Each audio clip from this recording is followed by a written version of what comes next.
Cinta kasih Allah dan persekutuan Roh Kudus senantiasa beserta kita. Sekarang dan selama-lamanya. Rekan-rekan imam, Bapak Ibu sama saudara dan saudariku, seluruh umat beriman yang terkasih, selamat pagi dan selamat bertemu untuk kita semua. Hari ini adalah Hari Raya Santo Petrus dan Santo Paulus Rasul. Dalam semangat kemuritan dan kerasulan, hari ini kita mensyukuri kebaikan dan kasih Tuhan yang selalu menyertai kita dalam seluruh secara batin kita. Pada saat kita bersujud di hadapan Tuhan Sang Pencipta, Bapa yang Maha Baik, sesungguhnya kita sedang mengakui diri sebagai insan yang tak berdaya. Kita bersandar sepenuhnya pada cinta dan kekuatan Tuhan, agar kita dimampukan untuk mengambil bagian dalam karya pewartaan kabar sukacita. Jagalah aku ya Allah, sebab padamu aku berlindung. Tidak sebatas sebuah permintaan tanpa makna, tetapi lebih merupakan sebuah doa. Dialog cinta antara kita manusia yang rapuh, yang membutuhkan bantuan Tuhan, dengan Tuhan sendiri yang adalah Allah yang maha baik, Allah yang selalu memenuhi permintaan kita. Bapak, Ibu, Saudara, dan saudariku yang dicintai Tuhan, marilah kita mempersiapkan diri kita, menyatakan rasa sesal dan tobat kita, agar perayaan syukur dan sukacita kita bersama pada hari ini berkenan pada Tuhan.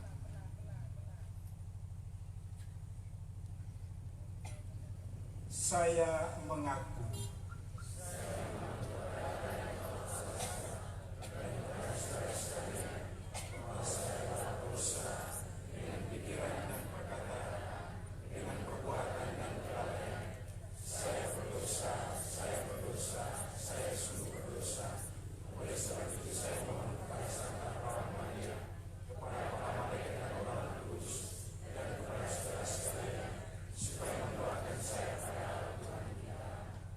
semoga Allah yang Maha Kuasa mengasihani kita, mengampuni dosa-dosa kita, dan mengantar kita ke hidup yang kekal.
kita berdoa. Allah Bapa yang kekal dan kuasa, pada hari raya Rasul Santo Petrus dan Paulus, Engkau telah melimpahkan sukacita yang sejati kepada kami. Kami mengucap syukur dan pujian kehadirat-Mu atas kasih dan penyertaan-Mu yang telah menuntun hamba-Mu ini, sehingga boleh merayakan perak imamat. Syukur dan terima kasih karena rahmat panggilan dan kesetiaan dalam pelayanan yang Engkau anugerahkan kepadaku selama ini. Kami mohon, buatlah kami sadar bahwa hidup dan karya kami adalah kehendak dan anugerah-Mu, sehingga kami mampu berpasrah kepada kehendak-Mu dan membiarkan segala pekerjaan-Mu terjadi dalam diri dan hidup kami. Nyalakanlah cahaya dan hikmat-Mu bila penderitaan dan cobaan menyuramkan kesetiaan kami, serta bangkitkanlah harapan baru dalam diri kami. Dengan pengantaran Tuhan kami Yesus Kristus Putra-Mu, yang hidup bersama Dikau dalam persatuan Roh Kudus, Allah sepanjang segala masa.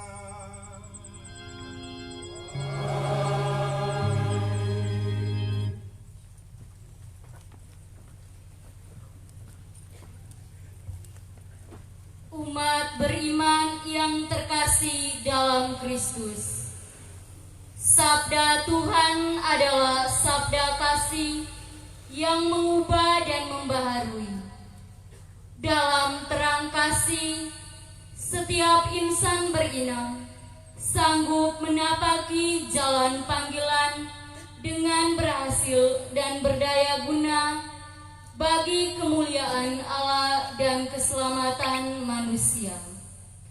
Mari kita mendengarkan dengan penuh iman warta sabda kasih Tuhan yang menjadi panutan ziarah hidup kita melalui bacaan-bacaan suci berikut ini.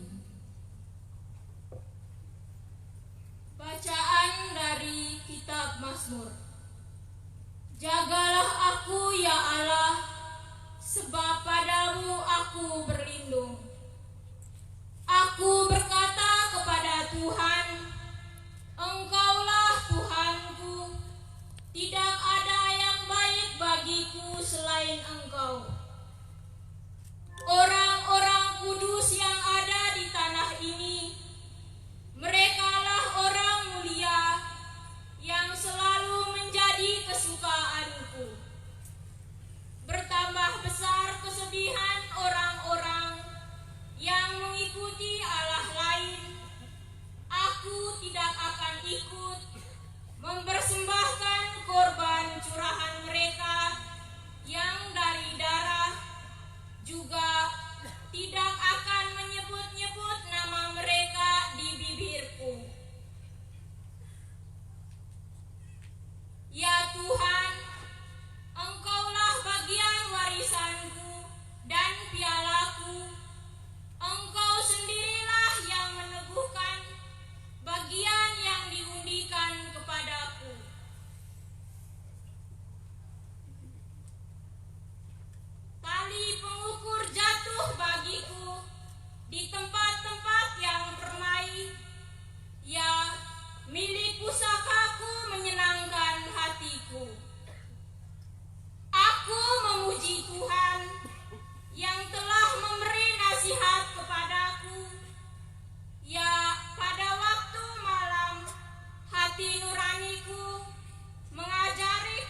sesuatu dikerjakannya dengan kesetiaan.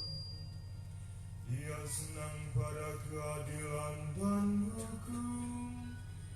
Bumi penuh dengan kasih setianya. Berbahagialah bangsa yang dipilih Allah menjadi milik pusakanya. Oleh firman Tuhan langit telah dijadikan, oleh nafas dari mulutnya diciptakan segala tentaranya. Dia berfirman maka semuanya jadi. Dia memberi perintah maka semuanya ada. Berbahagialah bangsa yang dipilih Allah menjadi milik pusakanya. Sungguh mata Tuhan tertuju kepada mereka yang takwa, kepada mereka yang berharap.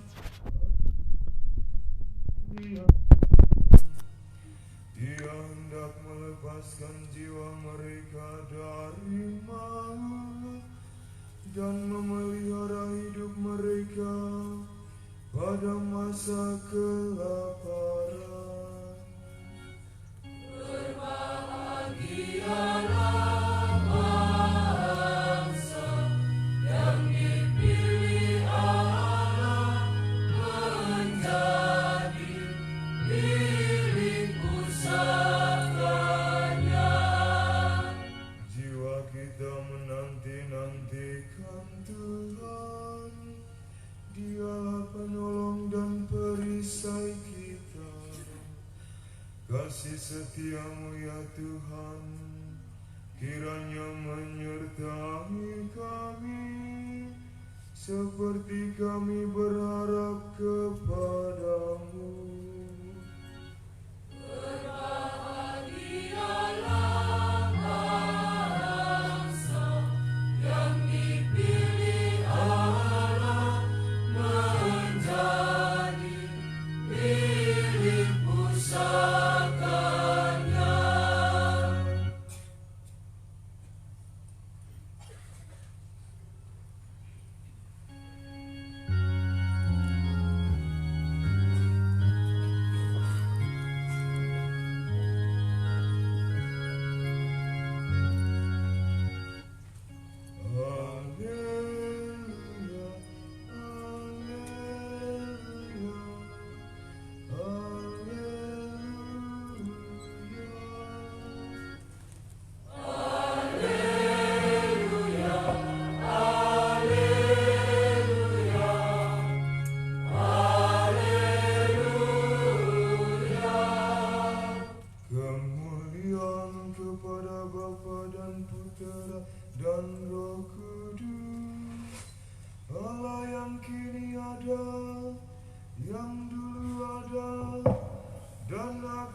Dan ke-11 murid itu berangkat ke Galilea, ke bukit yang telah ditunjukkan Yesus kepada mereka. Ketika melihat Dia, mereka menyembahnya, tetapi beberapa orang ragu-ragu. Yesus mendekati mereka dan berkata,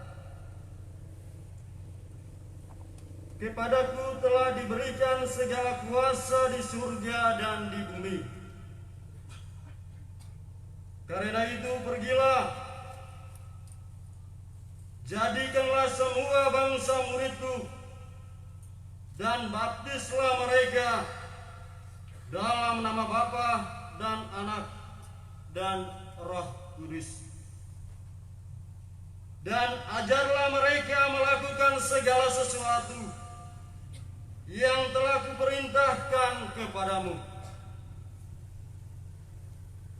Dan ketahuilah, aku menyertai kamu senantiasa sampai kepada akhir zaman."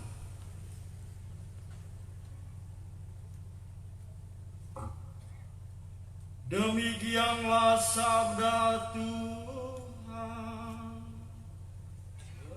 Terpujilah Kristus.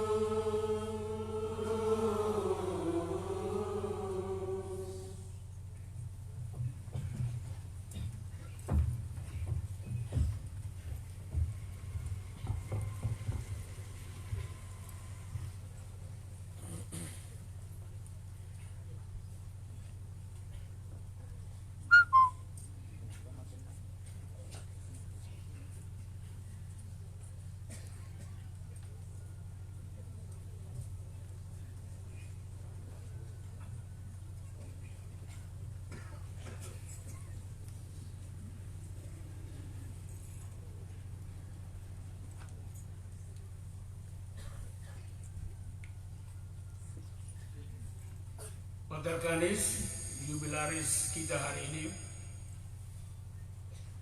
Pater Rektor Leganero, Pater Franz,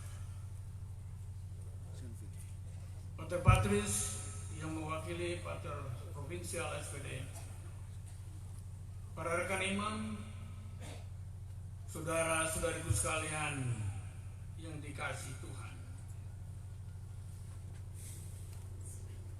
Jagalah aku ya Allah, sebab padamu aku berlindung. Moto dari jubilaris.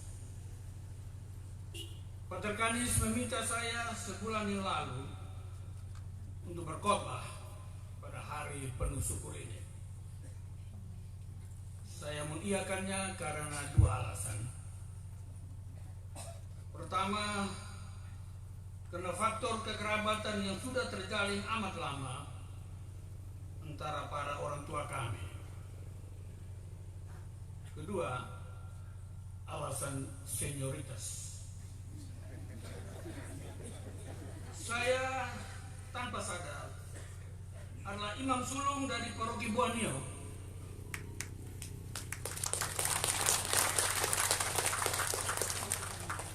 Karena Wekeseko di tahun 1980 saat saya dihabiskan masih berstatus sebagai stasi terjauh dari paroki ini.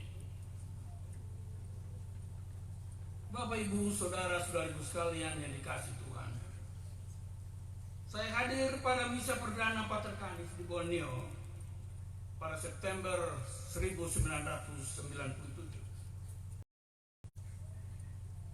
Pater Servulus Ishak almarhum, pengkhotbah kala itu mengatakan,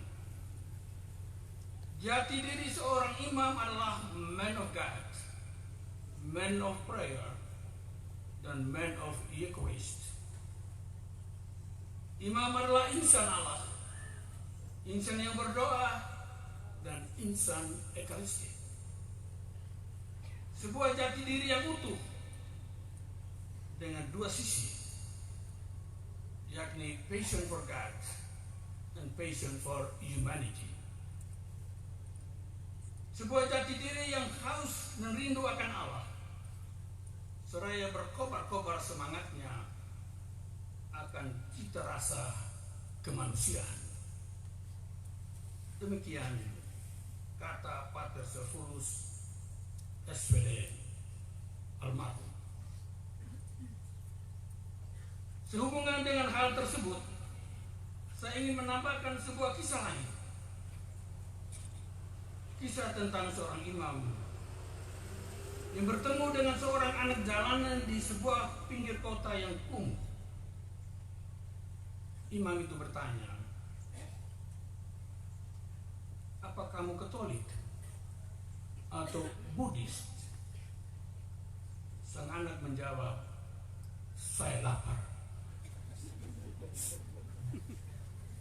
Pengalaman ini hendak menegaskan bahwa humanity is religion. Kemanusiaan adalah agama. Dorothy Day pernah berkata, "Kita mengasihi Allah sebanyak kita mengasihi Dia yang paling hina." Sikap dasar ini menjadi sikap dasar pelayanan Kristiani oleh siapa saja, terlebih dari kami para imam yang hendak menyebut dirinya murid Sang Sabda. Pujian atau laudatio terhadap imamat selalu berkisar pada 3 hal, yakni belas kasih, kesetiaan, dan kekudusan. 3 ciri khas kemuridan dari orang-orang yang berjalan bersama Yesus Sang Guru. Belas kasih artinya peduli dengan masalah-masalah kemanusiaan. Kesetiaan adalah setia dalam pelayanan. Kekudusan adalah doa dan ekaristi. Kekudusan adalah kesempurnaan kasih. Mazmur pada bacaan pertama tadi lazimnya diberi judul Bahagia Orang Saleh. Pemazmur berkeyakinan bahwa kebahagiaan itu hanya ada pada Tuhan dan diberikan kepada setiap orang yang berserah kepadanya. Pekerjaan-pekerjaan Allah dan pemeliharaannya terjadi pada orang yang mengandalkan Tuhan, bukan dirinya sendiri. Oleh karena itu, jagalah aku ya Allah. Pertama-tama bukannya hanya doa memohon lepas dari mara bahaya, melainkan juga doa agar kebahagiaan yang sedang dimiliki berlanjut terus, bahkan kalau boleh berlipat ganda. Doa agar belas kasih, kesetiaan dan kekudusan tidaklah menjadi surut, karena percaya jika Tuhan ada di sisi kananku, tidak pernah aku akan menjadi goyah. Bapak Ibu, saudara-saudara terkasih, Injil berbicara tentang evangelisasi, identitas terdalam dari gereja. Pergi dan jadikanlah semua bangsa muridku dan membaptis mereka dalam nama Bapa, Putra, dan Roh Kudus. Menginjili pertama-tama berarti membagikan kabar baik oleh para rasul yang dipenuhi oleh energi baru, keberanian baru, semangat baru yang tidak lagi dikendalikan oleh rasa takut, tetapi oleh kabar baik itu sendiri, yakni Kristus yang bangkit, yang telah menyentuh kehidupan mereka. Evangelisasi pertama-tama berarti upaya menjadi seperti Kristus. Jika kita ingin menyebarkan Injil, kita harus terlihat seperti Injil, hidup menurut cita rasa Injil. Lawrence Freeman, seorang biarawan Benediktin, berkata, menginjili tidak harus mempertobatkan, karena itu adalah pekerjaan Roh Kudus. Apa yang dapat kita lakukan adalah menciptakan kondisi-kondisi, menciptakan sebuah komunitas kasih, menyambut orang dengan hangat, melibatkan dan menarik orang lain dalam kehidupan kita sendiri yang telah dipenuhi dengan kabar baik. Menginjili dengan kehidupan sendiri. Oleh karena itu pentingnya peran kesaksian dalam kehidupan kita. Bapak, Ibu, Saudara-saudariku sekalian, moto tabisan Pater Kanis, jagalah aku ya Allah, sebab padamu aku berlindung.